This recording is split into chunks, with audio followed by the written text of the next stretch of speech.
नमस्कार। प्रारंभ पर आप सभी का स्वागत है। मैं अवनीश। हमारे साथ हैं आज गौरव प्रधान जी। आइए सबसे पहले स्वागत कर लेते हैं हम गौरव जी का। गौरव जी, बहुत-बहुत स्वागत है आपका। नमस्कार। जय जय श्री राम। जय जय श्री राम।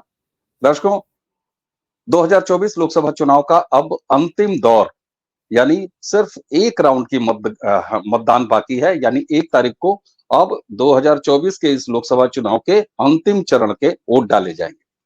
उसके बाद आएगी 4 तारीख। 4 तारीख को 2024 लोकसभा इलेक्शन का रिजल्ट आ जाएगा और उसके बाद ये तय हो जाएगा कि तीसरी बार नरेंद्र मोदी की सत्ता में वापसी होती है और कितनी मजबूती से होती है, क्योंकि कोई भी, चाहे वो पक्ष हो चाहे विपक्ष हो, पक्ष तो हमेशा से कहता रहा है कि 370 चाहिए भारतीय जनता पार्टी को और 400 चाहिए एनडीए को, लेकिन विपक्ष भी एक नैरेटिव इस तरीके का ऐसा आया भारतीय राजनीति के इस पूरे चुनावी दौर में कि जहां विपक्ष भी ये कहता रहा कि हम नरेंद्र मोदी को 370 सीटें नहीं लेने देंगे और एनडीए को 400 नहीं पार करने देंगे। किसी ने ये बात नहीं की कि 272 का बहुमत हम नहीं लेने देंगे। हालांकि बाद में पांचवें चरण के आसपास इनको समझ में आया कि वो किस तरह के ट्रैप में फंस चुके हैं। लेकिन इस बीच में राहुल गांधी के जैसे खतरनाक बयान आते रहे हैं। आप देखिए एक पूरा पैटर्न, जब भारत जोड़ो यात्रा उन्होंने शुरू की उसके बाद से लेके वो लगातार इस प्रयास में है कि इस देश का बहुसंख्यक सड़कों पर उतर पड़े। जब उनको इसमें कामयाबी नहीं मिली तो उन्होंने और पूरे विपक्ष ने सनातन और हिंदुत्व के खिलाफ अनाप-शनाप बयानबाजियां की और उसके बाद अब स्थिति ये है कि पूरे चुनाव को ही एक शक के दायरे में खड़ा किया जाने का प्रयास किया जाने लगा, चाहे वो ईवीएम पर शक उठाना हो, उसको लेके फर्जी मुकदमे तक पहुंच जाना हो, सुप्रीम कोर्ट तक पहुंच जाना हो, सुप्रीम कोर्ट के बार-बार नकारे जाने के बाद भी लगातार ये सवाल उठाना। और अब राहुल गांधी का एक बयान काफी मायने रखता है, जिसमें वो ये कहते हुए नजर आ रहे हैं एक भाषण के दौरान कि अगर 4 तारीख को ईवीएम फिक्सिंग से, चुनाव फिक्सिंग से नरेंद्र मोदी अगर तीसरी बार बहुमत पा लेते हैं, अपनी सरकार बनाते हैं, तो फिर इस देश के अल्पसंख्यकों सहित बाकी सारे लोग सड़कों पर उतर जाएंगे।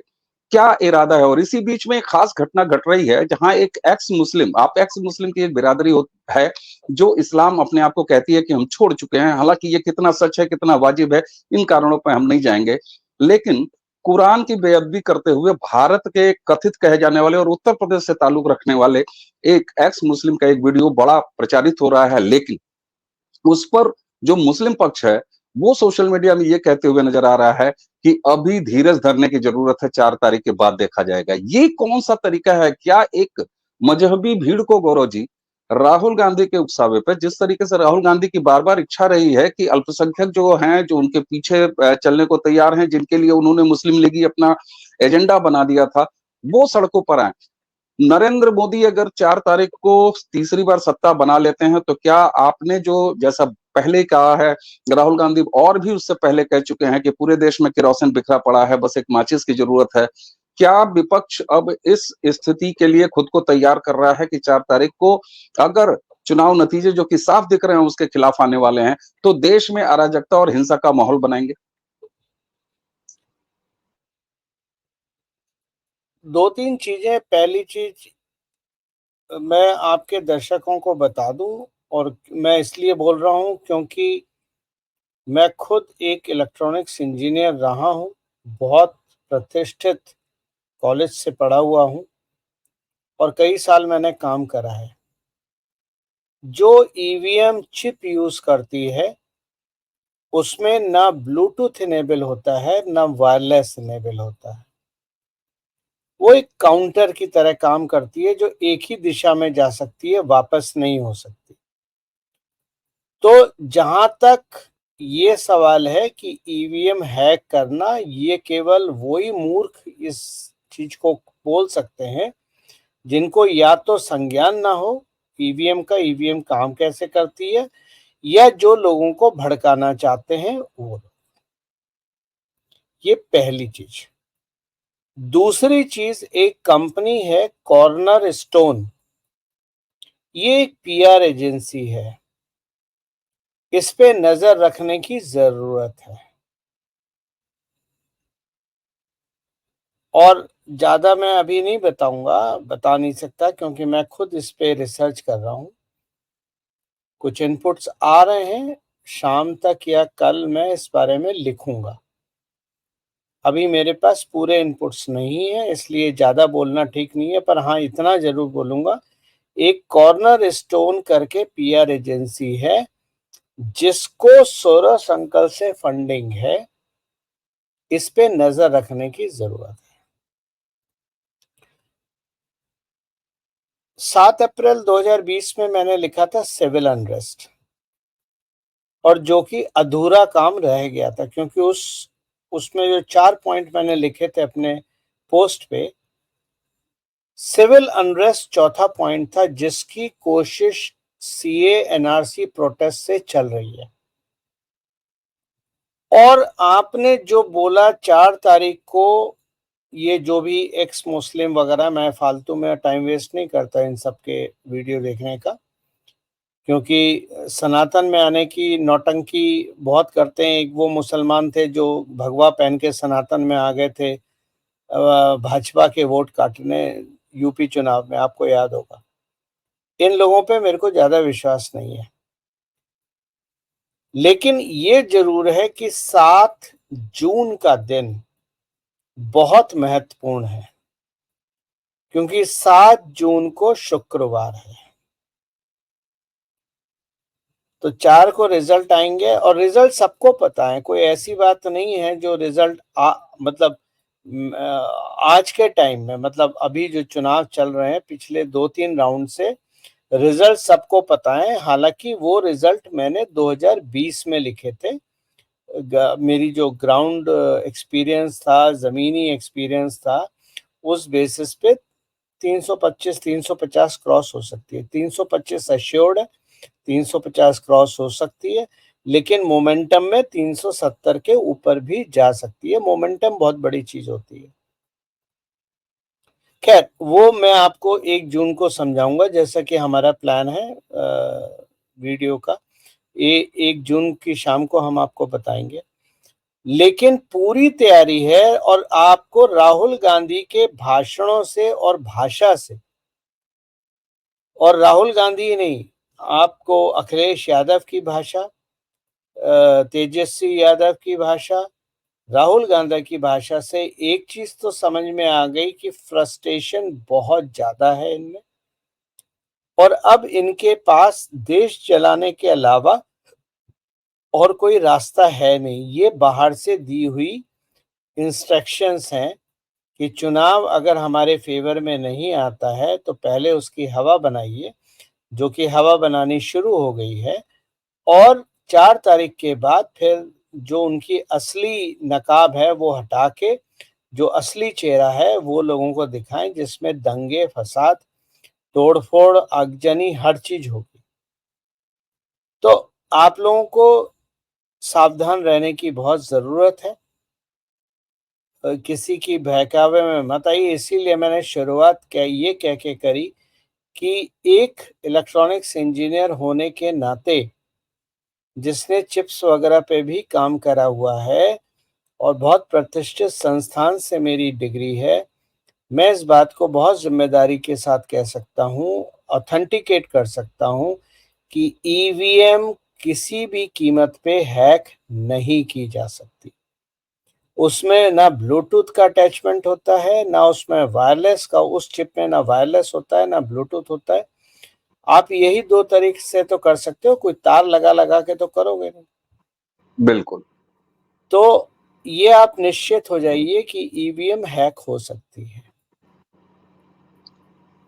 बिल्कुल ठीक बात है। अच्छा, आप देखिए, ईवीएम का और वीवीपैट और तमाम, मतलब कुल मिला के जब ईवीएम की मैं बात कहता हूँ गौरव जी, तो मैं ये कहता हूँ कि किस तरीके से भारतीय चुनाव को, उस पूरी चुनावी प्रक्रिया को ही एक संदेह के दायरे में ले आना, जिसको कहते हैं कि जब आप किसी को दबा ना पाओ, तो फिर उसके उभार का जो तरीका है, उस पूरे तरीके पर ही प्रश्न चिन्ह लगा दो। अच्छा, ये देखिए, भारत मैं में एक जो छोटी-सी जी, मैं एक छोटी-सी चीज़ जनता को और समझा दूँ। आपने वीवीपैट की बात करी। जो आपके मशीन के लेफ्ट हैंड पे रखी होती है मशीन, जिसमें स्लिप निकल के आती है, एक प्रिंट निकल के आता है, वो मशीन जिसको आप वीवीपैट बोलते हैं, वो और कुछ नहीं है, वो एक प्रिंटर है। और उस प्रिंटर की कमांड जाती है, आपने जो स्विच दबाया। तो ये तैयारी, जब भी ईवीएम में वोटिंग की शुरुआत होती है, तो जो सभी दल के रिप्रेजेंटेटिव होते हैं, उनको एक टेस्ट रन दिया जाता है। यानी अगर आपने कमल का फूल दबाया, तो वो प्रिंटर कमल का फूल ही प्रिंट करेगा, और अगर आपने कोई और दबाया, तो वो वाला चिन्ह प्रिंट करेगा। ऐसा बिल्कुल, नहीं हो सकता कि आप कमल का फूल कोई और चिन्ह दबाएं और कमल का फूल प्रिंट हो जाए। ये बिल्कुल संभव, आप सब ने कंप्यूटर यूज करा है, आप सबके घर में प्रिंटर होगा, या कम से कम ऑफिस में प्रिंटर होगा। आप जब किसी, मान लीजिए 10 पेज का प्रिंट आउट देते हैं, जब आप पेज सेलेक्ट करते हैं एक नंबर और आप प्रिंट आउट देते हैं, तो 2 नंबर का प्रिंट नहीं निकलता, वो 1 नंबर का बिल्कुल। पेज ही प्रिंट करता है। तो बिल्कुल गौरव जी और वे जी। हाँ, बोलिए, बोलिए। बिल्कुल गौरव जी और ये बड़ी सामान्य प्रक्रिया है, आपने इसको बड़े सहज तरीके से समझाया। मैं सिर्फ़ आप तक ये बात रख दूँ कि इलेक्शन कमीशन का जो तरीका है चुनाव कराने का, उस तरीके में 7 बजे पोलिंग की शुरुआत होती है। उससे पहले जितने भी बूथ पर प्रत्याशियों के एजेंट होते हैं, उनकी मौजूदगी में मॉक पोलिंग होती है और मॉक पोलिंग का जो टाइम है वो 5:30 है इन द मॉर्निंग और 5:30 बजे ही चुनाव आयोग सबकी उपस्थिति में 5-5 वोट डलवाता है एक-एक इलेक्शन एजेंट से, यानी जो प्रत्याशी का एजेंट हर बूथ पे होता है और इस तरीके से अगर मान लीजिए वहाँ 10 प्रत्याशी हैं, तो 50 मॉक पोलिंग होती है और 50 पर्चियाँ मिलाई जाती हैं कि जिनको एजेंट ने दबाया है और सामान्यतः आप जानते हैं एजेंट अपने-अपने प्रत्याशी का पर्चा क्या बटन दबाते हैं और उनकी 5-5 पर्चियाँ आके दर्ज हो जाती हैं, वो बाकायदे सील होती हैं और जब मतदान पार्टी जो है, जो इलेक्शन पार्टी होती है, वो जब ईवीएम जमा कराती है तो वो सबसे इस समय महत्वपूर्ण डॉक्यूमेंट माना जाता है that is a mock polling result. तो यहाँ देखिए पूरी चुनावी प्रक्रिया की सुरक्षा के बारे में ये तो सुप्रीम कोर्ट में कितनी रिटें सुप्रीम कोर्ट ने कितनी बार रिट खारिज की, तो ये तो इनका एक बार बार तरीका हो गया है कि जाके चुनावी प्रक्रिया पर ही सवाल उठा दो। मैं इससे एक बड़ी बात कहता हूं कि क्या विपक्ष चुनाव से पहले ही ये हार मानता हुआ दिखाई दे रहा था। जब प्रत्याशियों के चयन की बात आई तब भी हार मानते हुए दिखाई दिए। डिस्कोर्स पूरे चुनाव के दौरान जो भी चला उसमें इन्होंने तुष्टिकरण की इंतहा कर दी। भला हो प्रधानमंत्री ने एक-एक रेशा इनका खोला। सवाल ये उठता है कि क्या विपक्ष आखिर डीप स्टेट हो चाहे उनके फॉरेन जो मालिकान हो उनके इशारे पर और खुद कांग्रेस पार्टी जिस मुहाने पे पहुंच चुकी है नकारात्मकता के, तो अब भारतीय लोकतंत्र की रक्षा के लिए ये चुनाव लड़ रहे हैं, ये तो इनका नारा है और दूसरी तरफ उसी भारतीय लोकतंत्र से जो रिजल्ट निकल के आएगा, जो संवैधानिक संस्थाओं के कराए हुए चुनाव से जो रिजल्ट निकल के आएगा, उसके खिलाफ ये इस तरह की नाफरमानी की बात करते हैं। क्या ये मान लिया जाए कि 4 तारीख को जब रिजल्ट आएँगे, इनके खिलाफ बिल्कुल आने वाले हैं रिजल्ट, ये साफ तौर पर दिखाई दे रहा है। देश में भारी स्तर पर नकारात्मकता फैलाने की इनकी तैयारी केवल इनकी है या इनके विदेशी आकाओं का भी उसमें रोल है? देखो, ये अपने आप कुछ नहीं करते। जो भी इनका इलेक्शन कैंपेन हो, चाहे मैनिफेस्टो हो, चाहे क्या बोलना है, क्या नहीं बोलना है, किस तरह से बात करनी है, ये सारी स्क्रिप्ट विदेशी है। अगर आपको लगता है कि कांग्रेस और इन लोगों में इतनी अकल बची है कि ये अपनी स्क्रिप्ट खुद बना लें, तो मेरे ख्याल से आप उनको ज़रूरत से ज़्यादा आँकना चाह रहे हैं। सारी चीज़ें विदेशी हैं, 4 तारीख के बाद जो भी भारत में होगा, या यूँ कहें जो ये करना चाहते हैं, वो भी विदेश से लिख के आया है और समझा के आया है कि आगे क्या करना है। ये जो स्लीपर सेल्स हैं, इनका ये जगेंगे 4 तारीख की शाम से, और यहाँ पर भारतीय भारतीय यूनिफॉर्म फोर्स है, उसका बहुत बड़ा रोल आता है कि वो शांति कैसे मेंटेन करते हैं। लेकिन एक बात मैं और भी बोल दूं, अगर इनको लगता है कि ये अपने मंसूबों में सफल होंगे, तो ये भूल गए हैं कि अमित शाह ने अपने डंडे को पिछले 1 महीने में बहुत तेल पिला के तैयार करा हुआ है।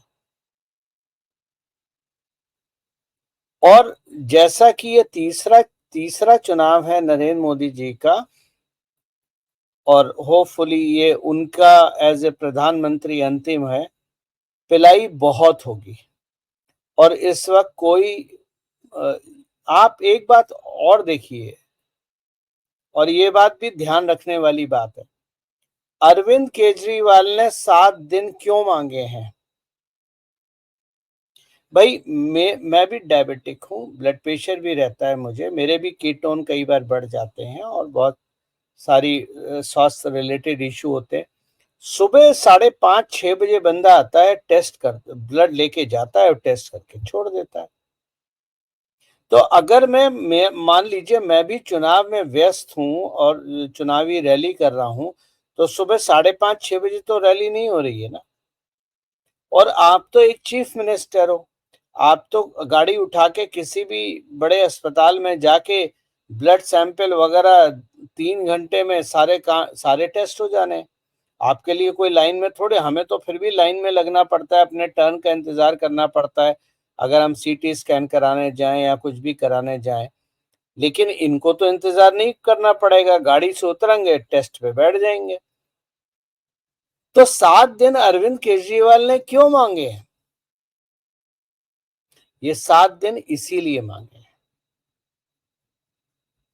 क्योंकि आप मत भूलिए कि दिल्ली राइट्स के पीछे पूरे ब्लूप्रिंट अरविंद केजरीवाल का है। बिना अरविंद केजरीवाल की सहमति के और नॉलेज के दिल्ली के राइट्स नहीं हो सकते थे।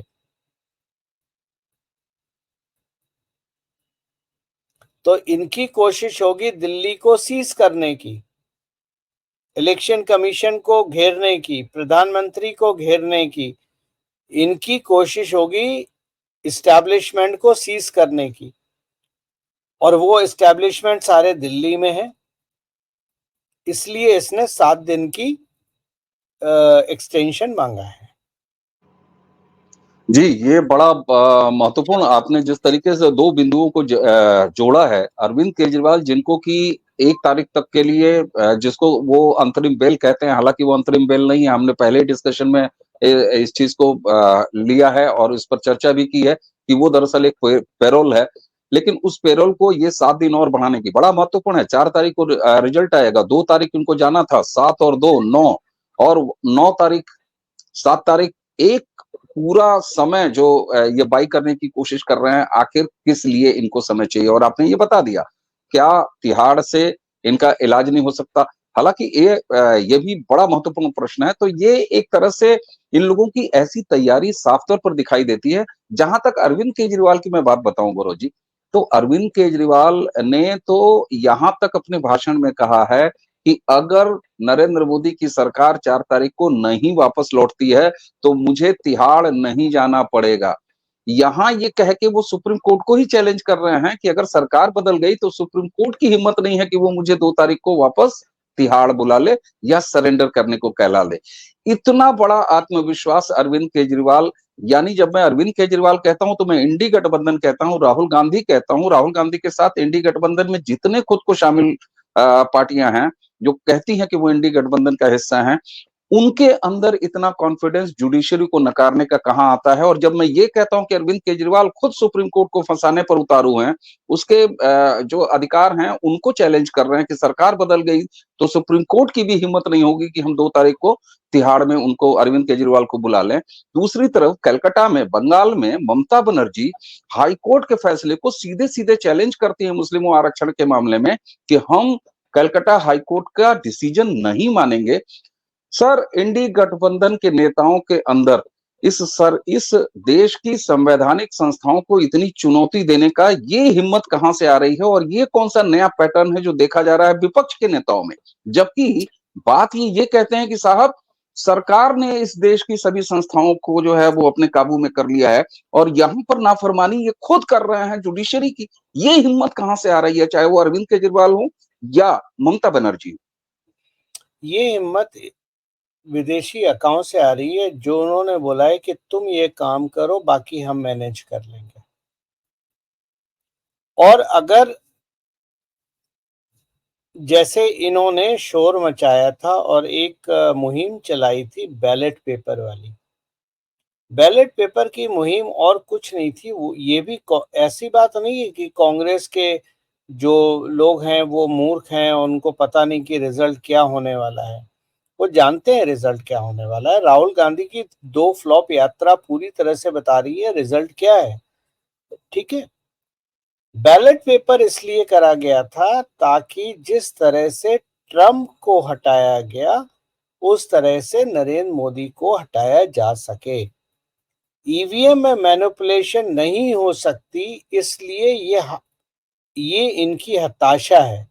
अगर बैलेट पेपर सिस्टम हो गया होता, मान लीजिए, तो नरेंद्र मोदी भाजपा कहीं नहीं आनी थी, क्योंकि सारे बैलेट पेपर दरवाजा बंद करके स्टैंप लगते। ये आप भी जानते हैं, ये हम भी जानते हैं। और ट्रंप कैसे हारे? ट्रंप इसलिए नहीं हारे कि वहां वोटिंग में उन्होंने अब तो सारी रिपोर्ट्स जो मैंने तब बोला था वो सारी रिपोर्ट्स अब आने लगी हैं कि मास स्केल पे बैलेट पेपर में एक्सचेंज किए गए थे और वो ही यहाँ पर होता। लेकिन ईवीएम में क्योंकि मैनिपुलेशन संभव नहीं है, चाहे आपका बूथ हो चाहे ना हो, चाहे ममता जी का बूथ हो चाहे किसी और का बूथ हो, वो मैनिपुलेशन संभव नहीं है और सेंट्रल फोर्सेस के निगरानी में तो बिल्कुल असंभव है। वो हताशा इनकी आज इनके भाषणों से निकल रही है। इनकी जिस तरह की भाषा हो गई है, उस भाषा से पता चल रहा है एक 34 साल का लौंडा 75 साल के व्यक्ति को, जो 3 बार राष्ट्र सीएम रहा हो और 3 बार प्रधानमंत्री, तीसरी बार प्रधानमंत्री बनने जा रहा हो, उसको उनको किस भाषा से संबोधित करते हैं। ये बिहार का जो 34 साल का लौंडा है, ये हताशा है, ये और कुछ नहीं है। तो हताशा में आदमी ये नहीं देखेगा कि मेरा कितना नुकसान हुआ। हताशा में इंसान हमेशा ये देखता है कि दूसरे का कितना नुकसान मैं कर सकता हूं, और वो नुकसान करने की पूर्ण रूप से तैयारी है। बिल्कुल गौरव जी, बात यहाँ पर देखिए, आप भाषणों से इनके चुनावी दौरान किसी की जबान फिसल जाए समझ में आती है। चुनाव के दौरान नेता जब स्टेज देखते हैं, सामने माइक होता है, सामने खूब सारे उनके समर्थकों की एक भीड़ होती है, तो भी नेताओं का मैं उसको बहुत ज्यादा तूल नहीं देता हूं कि अगर 2 शब्द नेता इधर उधर बह गए तो। लेकिन लगातार अगर एक ही खतरनाक तरीके का जहर बोया जा रहा हो, तो ये असहज करने वाली स्थिति होती है। आपने तेजस्वी यादव का जिक्र किया, बिल्कुल। अब वो तेजस्वी यादव जिनके पिता जंगल राज कायम करके बूथ लूट के ही बैलेट से जब चुनाव होते थे तो केवल बूथ लूटने की उपलब्धि और गुंडई के बदौलत जो है वो सत्ता हासिल करते रहे, तो निश्चित रूप से ऐसे बच्चों का, जो ऐसे धनी पिता के पुत्र हैं, तो उनका तो मचलना स्वाभाविक है। मैं फिर एक बार राहुल गांधी पर वापस आऊंगा। आपने भी चर्चा के दौरान बहुत बार यह कहा है, इस देश के पिछले 10 साल के राजनीतिक विमर्श में, डिस्कोर्स में गौरव जी, राहुल गांधी को मैं मानता हूं कि जो उनकी एक छवि उनके बारे में कमेंट बना दिया गया है कि वो बकलोल हैं, वो पप्पू हैं, ये उनके लिए बड़ा स्मार्ट स्केप तैयार किया गया है, जिसके जरिए राहुल गांधी एक खतरनाक और एक कनिंग अपनी जो छवि है उसको छुपा पाते हैं। इसको लेके क्या कहेंगे आप? क्योंकि मैं कतई नहीं मानता कि राहुल गांधी बकलोल हैं, भोले हैं, पप्पू हैं। ये एक ऐसी अवधारणा है जिसको स्केप के तौर पर स्मार्टली प्लेस किया गया है बाजार में, और उसके पीछे राहुल गांधी का खतरनाक चरित्र जो होता है, देश विरोधी चरित्र जो होता है, देश के दुश्मनों के साथ मिलकर देश के खिलाफ खतरनाक प्लान तैयार करने का जो एक उनका असली चेहरा है, वो छुप जाता है। क्या इस अवधारणा को आप मानेंगे? इस पर क्या कहेंगे आप? इसमें मानने और ना मानने की कोई बात ही नहीं है अवनीश भाई। ये तो पहले दिन से मैं बोल रहा हूँ कि राहुल गांधी को पप्पू बोलना बंद कर दो। राहुल गांधी एक बहुत डेंजरस दिमाग है, डिस्ट्रक्टिव दिमाग है, जो सत्ता पाने के लिए कहीं पर भी किसी भी कीमत पे आग लगा सकता है, दंगे भड़का सकता है, क्योंकि सत्ता के बाहर रहना परिवार को ने कभी सीखा ही नहीं। और परिवार इस भारत राष्ट्र को अपनी प्राइवेट प्रॉपर्टी समझती है। इसीलिए जब नरेंद्र मोदी के लिए शब्द इस्तेमाल किए जाते हैं, वो क्या कर लेगा, कैसा कर लेगा, कौन होता है, तो जब ये शब्द इस्तेमाल होते हैं तो इससे यही समझ में आता है कि सामने वाला जो व्यक्ति है, जिसमें यहाँ पर राहुल गांधी है और उनकी बहन है, वो भारत को एक निजी संपत्ति समझते हैं, प्रॉपर्टी समझते हैं, और वो इस चीज को नहीं सहन कर पा रहे कि भारत के जनता ने किसी और को, मैं गरीब अमीर पे नहीं जा रहा, किसी और को राज्य करने के लिए सत्ता सौंपी है। और राहुल गांधी कोई बच्चा, आपको ही याद है, आपके ही चैनल पे मैंने बात करी थी, विस्तार से समझाया था केरोसिन।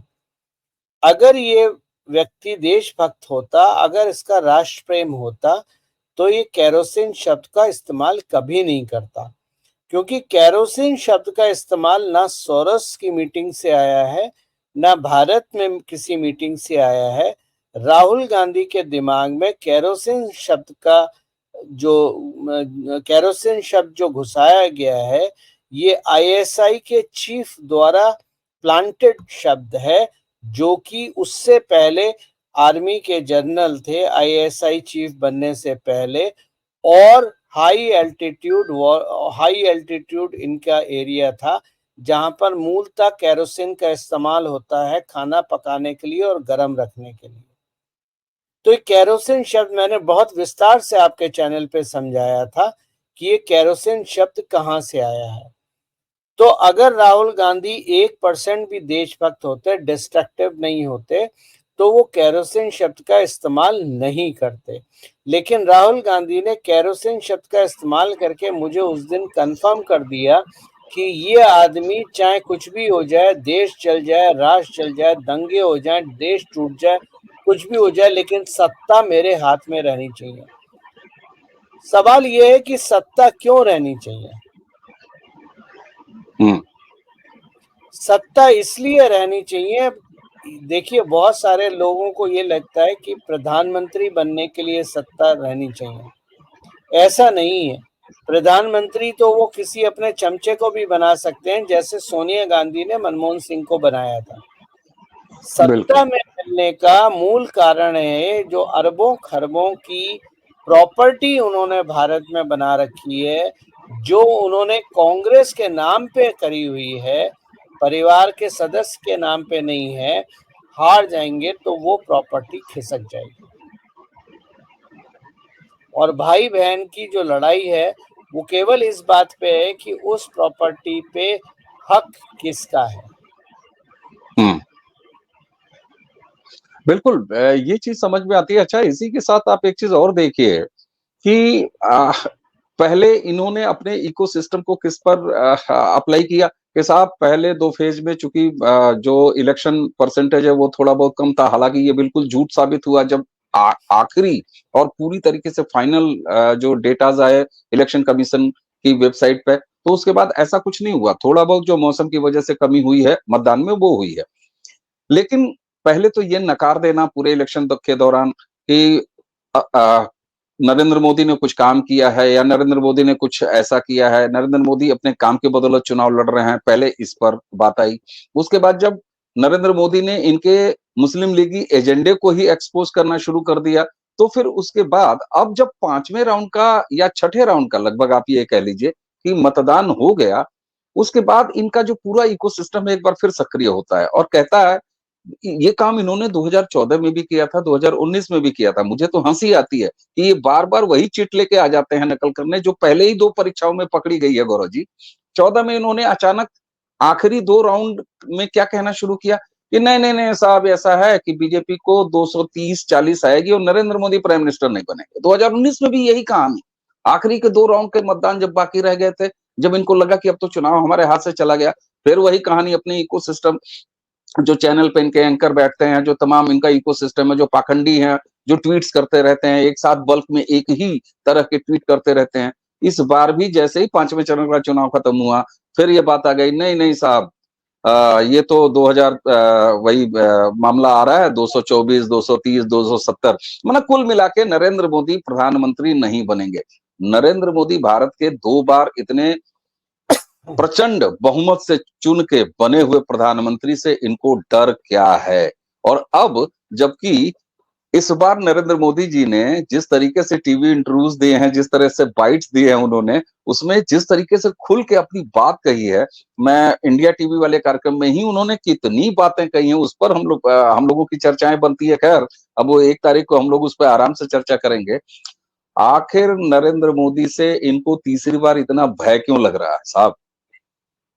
देखिए, 2 प्रश्न हैं आपके।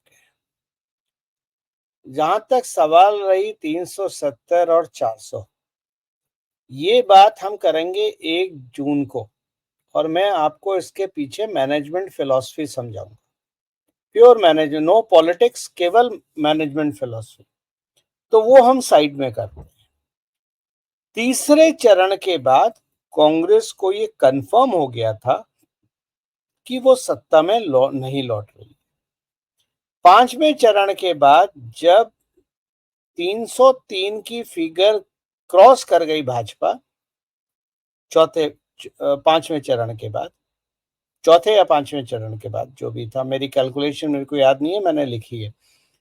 चौथे चरण हमने वीडियो भी किया है, उस थंबनेल में हमने हालांकि संख्या 290 दिया हुआ है, लेकिन चर्चा में 303 ही निकल के आई है।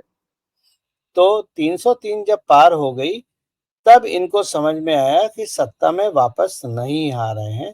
तो लास्ट के जितने भी राउंड है उसमें मैक्सिमम बेनिफिट के लिए ये और इनके दरबारी पत्रकार जो टीवी पे बैठते हैं या यूट्यूबर्स हैं, क्योंकि आपको याद होगा 2021 में राहुल गांधी ने कुछ 5 लाख ट्विटर और यूट्यूबर्स को हायर करा था अपने कांग्रेस के लिए, हवा बनाने के लिए। और मेरे को नाम लेने की जरूरत नहीं है, आप सब अक्लमंद हैं, आपको पता है कौन अपनी बातों से पलटा है, ठीक है ना, वो सारे लोग हैं। और कुछ विदेशी कुत्ते भी हायर करे हुए हैं, जो कुत्ते बोले, कॉकरोच बोले, जो भी आप ठीक समझें वो बोलिए। कुत्ता अच्छा जानवर होता है, कॉकरोच ज्यादा सही नाम है। तो वो हायर करे हुए हैं, जो भी छोटी मोटी अब कोशिश हो सकती है उसके लिए, ताकि, क्योंकि आप देखिए लड़ाई क्या है, लड़ाई ये है कि 400 पार नहीं होगा। अगर 399 सीट रह गई तो ये अपने आप को मॉरल विक्ट्री डिक्लेयर कर देंगे। अगर भाजपा की 370 की जगह 365 सीट रह गई या 360 रह गई, तो ये अपने आप की मॉरल विक्ट्री डिक्लेयर कर देंगे। तो नैरेटिव बनाया जा रहा है, और इस नैरेटिव से हमें सावधान रहना की जरूरत है। मैं लोगों से यही बोलूंगा, कोई कुछ बोले उस पर विश्वास मत कीजिए, मैं भी जो बोलूं उस पर विश्वास मत कीजिए। 4 जून का इंतजार कीजिए, जो भी रिजल्ट आएगा वो स्वच्छ रिजल्ट होगा, उस रिजल्ट को मैनिपुलेट नहीं किया जा सकता। बिल्कुल ठीक बात है। और एक चीज और है, जब आप ये कहते हैं, आप ईवीएम के हवाले से, ईवीएम की सुरक्षा के हवाले से ये बात कहते हैं कि मैनिपुलेट नहीं किया जा सकता, मैं इसमें एक चीज और जोड़ दूंगा कि भारत के मतदाता ने जिस तरीके से 2014 के बाद एक परिपक्वता दिखाई है अपने इलेक्शन पैटर्न में, 2019 में उसको और मजबूत किया है, उसके दम पर यह कहा जा सकता है कि 4 जून को जो भी रिजल्ट आएगा वो भारत के लोकतांत्रिक जो मालिक होता है मतदाता, उसकी उंगलियों से निकल के आएगा। लेकिन उसी के साथ साथ गौरव जी, आपने जो ये चर्चा में चिंता जो हमारी थी उसको जिस तरीके से एड्रेस किया, क्योंकि इस तरह के खतरनाक इरादे जो इलेक्शन के दौरान दिखाई दिए हैं, राहुल गांधी, इंडिया अलायंस, चाहे वो स्टालिन हो उधर साउथ में, या इधर उत्तर प्रदेश में अखिलेश यादव हो, तेजस्वी यादव, चाहे बिहार में रहे हो, हर जगह केवल और केवल नकारात्मकता। और अब जिस तरीके की प्लानिंग साफ तौर पर दिखाई दे रही है कि अगर 4 जून को, और जो कि आ रहे हैं, नतीजे इनके फेवर में नहीं आए, तो ये अब सड़कों पर एक पूरी भीड़। और जब मैं एक्स मुस्लिम द्वारा कुरान के उस वीडियो की बात करता हूं बेअदबी करते हुए, तो ये मैं इसलिए कहता हूं कि मैं शंकित हुआ। मुझे शंका इस बात पर अब भी है गौरव जी कि आखिर तुरंत भावना क्यों नहीं भड़क गई और सड़कों पर उतर गए। ये बात क्यों सुनाई दे रही है कि 4 जून का इंतजार करो। आखिर 4 जून तक ये गुस्सा देखिए पाला क्यों जा रहा है? ये देखिए बेहद महत्वपूर्ण है जिसको मैं चाहूंगा फिर आप एड्रेस करें। ये जो सो कॉल्ड एक्स मुसलमान हैं और कुछ मुस्लिम महिलाएं भी हैं जो बड़ी सनातन की बात करती हैं, एक दिल्ली में भी है, कोई और जगह मुझे नहीं पता। इनकी बातों पे विश्वास करना बंद कर दीजिए। अगर आप गुरु जी। अगर आप अगर आप इतना ही सनातन से इन्फ्लुएंस हैं, अगर आपको सनातन इतना ही अच्छा लगता है, तो झूले में बैठ के आगे पीछे झूल क्यों रही हो? सनातन क्यों नहीं अपनाते हो? किसने मना करा है? और चाहे आप एक्स मुसलमान हो या एक्स हिंदू हो, किसी भी मजहब की किताब को जलाने का या उसकी बेअदबी करने का लाइसेंस मैं नहीं दे सकता। मेरी बिल्कुल ठीक सपोर्ट बात है। ऐसे किसी भी व्यक्ति को नहीं है और ये मेरा हमेशा से रहा है। आप मुझे जो गालियां देना चाहें दीजिए, जिस नाम देना चाहें दीजिए, लेकिन सच्चाई ये है कि जहां मुझे अपनी मनुस्मृति, रामायण और महाभारत की बेअदबी पसंद नहीं है, वहीं मुझे वहां कुरान किसी या की बेअदबी पसंद नहीं है। बिल्कुल गौरव जी, और सनातनियों का ये सनातनी संस्कार है कि वो ऐसा कर ही नहीं सकता। और जब मैं बार बार इस वीडियो का जिक्र कर रहा हूं तो मुझे कोई परवाह नहीं है कि कौन वीडियो आया कैसे नहीं आया, वो एडमिनिस्ट्रेशन का काम है। और उत्तर प्रदेश सरकार ने, उत्तर प्रदेश पुलिस ने उसका खुलासा भी कर दिया कि ये यहाँ का वीडियो नहीं है भैया, कहीं का होगा। सवाल ये है कि मैं जिस चीज को कि वो उससे उपजे हुए गुस्से में ये बात कहां से आ जाती है मुसलमान वर्ग द्वारा कि साहब 4 तारीख तक रुके रहो। अरे ये कौन इतनी शांतिप्रिय नहीं है साहब, इस देश में रिकॉर्ड रहा है। तो ऐसे में मुझे लगता है कि ये सारा गुस्सा पनपाया जा रहा है, रोका जा रहा है, और 4 तारीख को अगर नहीं, रिजल्ट खिलाफ 4 आए तारीख और जो कि 4 आने तारीख हैं तो निकल जाएंगे। 4 तारीख के पीछे 2 कारण हैं। पहला हम्म। कारण तो ये है कि अगर वो अभी भड़के, अभी उन्होंने जो हरकतें करते हैं, जैसी हरकतें करी, तो चांसेस हैं कि हिंदू टोटली पोलराइज हो जाएंगे। तो हम्म। कांग्रेस, अखिलेश दोनों पूरी तरह से साफ हो जाएंगे। तो वो नहीं चाहते कि किसी भी रूप में, किसी भी कारणवश पोलराइजेशन हो और हिंदुओं को हमारा असली चेहरा दिखाई दे और उसके बाद एक तरफा हिंदुओं की वोटिंग हो। वो पोलराइजेशन को रोकने के लिए ये 4 तारीख, लेकिन 4 तारीख तक जो गुस्सा रोक के रखा है, अगर वो फटा तो वो उसकी पावर ज्यादा होगी, क्योंकि वो गुस्सा मैं रोक के इसीलिए रखा। कह बिल्कुल सर, मैं इसीलिए चिंतित हूं। और अब आपने उसको बहुत साफ तरीके से, बहुत सहज तरीके से डिकोड कर दिया कि ये उस चिनगारी का उपयोग 4 तारीख के बाद करना चाहती है इंडी गठबंधन, 4 तारीख के बाद करना चाहते हैं राहुल गांधी। और जिस तरीके से दर्शकों, चाहे वो कोर्ट के डिसीजन हो ममता बनर्जी, और चाहे इलेक्शन कमीशन के रिजल्ट पर शक उठाना हो, ये जो पूरा एक माहौल तैयार किया जा रहा है वो 4 जून से पहले उपजी हताशा और 4 तारीख के रिजल्ट के आने के बाद जो एक निराशा होगी। हमें लगता है कि एक भारतीय लोकतंत्र के महापर्व को हमारे देश ने जिस तरीके से मनाया है, और इस देश ने जितने शांति से इस चुनाव को आ, एक तरह से एंजॉय किया है, उसका जो नतीजा 4 तारीख को आ जाएगा, उसके बाद जो स्थितियां पैदा करने के प्रयास किया जाएगा, जिस पर लगातार 10 सालों से राहुल गांधी लगे हुए हैं, उनके लोग लगे हुए हैं, उनका इकोसिस्टम लगा हुआ है।